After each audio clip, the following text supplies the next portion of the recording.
Je suis François Ethaner, je suis le cofondateur d'AppSmile, qui est une société qui fait de fidélisation digitale. On a réinventé les programmes de fidélisation pour les accélérer, les faire beaucoup plus courts, sur tous les canaux possibles. On utilise le mobile, le web, les points de vente, les newsletters, et on fait ça avec des grands comptes aujourd'hui en France.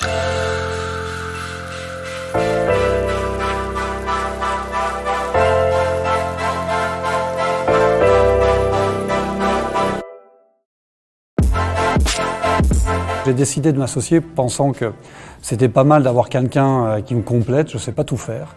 Et j'ai rencontré Laurent Sebag, mon associé, qui lui est un ingénieur, qui est bon en technique, qui est bon en organisation, en cadrage, et qui est bon en gestion. Et nous, en fait, on a conclu cette relation-là en se disant, on veut monter une boîte qui nous survive.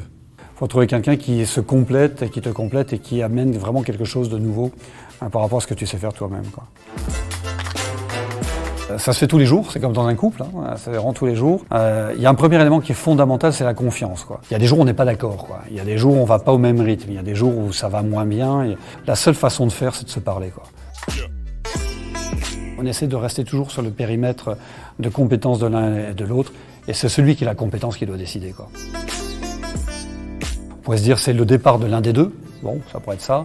Le pire, c'est qu'un tiers, un actionnaire, un nouvel actionnaire, un nouvel entrant dans la relation, trouve que l'un des deux n'est pas au niveau. Et donc prévoir le pire, c'est être capable de se dire mais qu'est-ce qui se passe dans ce cas-là, quoi? Est-ce que nous deux, associés fondateurs, on décide de rester ensemble? Ou est-ce qu'on dit tant pis, moi associé, je suis capable de me replier? Quelles sont les modalités de sortie de l'un ou de l'autre? Est-ce que je te rachète tes parts, mais est-ce que j'ai les moyens? Est-ce que je propose à un tiers de racheter les parts, etc. Si on fait tous les deux le même métier, c'est très vite très compliqué. Moi, j'ai vraiment fait le choix de m'associer à quelqu'un qui sait faire des choses que je ne sais pas faire.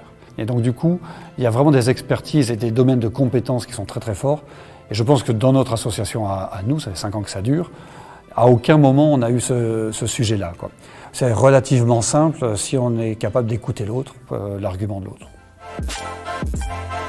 Est-ce qu'il y en a un qui est capable en fait de dire non ou de dire je le veux, quoi. Je crois qu'au bout d'un moment, il faut que quelqu'un sache décider, soit dire bon, écoutez, on a la solution A, la solution B, je décide qu'on va vers A, mais il faut le faire de manière intelligente, quoi. On ne peut pas le faire contre l'équipe, surtout contre son associé. On gère les égos en fait en étant tête à tête, quoi. Si on a un truc à se dire, il faut se le dire en face à face, en tête à tête, sans public. Parce qu'évidemment, c'est beaucoup plus facile quand même à gérer qu'en public, quoi. Il faut évidemment, si une nouvelle personne arrive, c'est qu'au moins l'un des deux, quand on est deux associés, est d'accord pour la présenter. Il faut que cette personne-là corresponde aussi à la même philosophie. Un couple à trois, c'est très compliqué, c'est extrêmement compliqué. Il faut que le rôle de la troisième personne soit extrêmement clair, il faut que sa position soit limpide par rapport à la marge de l'entreprise. La troisième personne, moi je crois qu'on ne peut pas l'intégrer au même niveau que la première, quoi. Je pense qu'il y a pour le coup un statut peut-être hiérarchique, en tout cas de délégation, qui n'est pas le même sur la troisième personne. Alors moi je pense que le libertinage est quelque chose de très classique. Moi je suis plutôt libertin dans ce genre de relation. Je suis prêt à m'ouvrir aux autres. Voilà.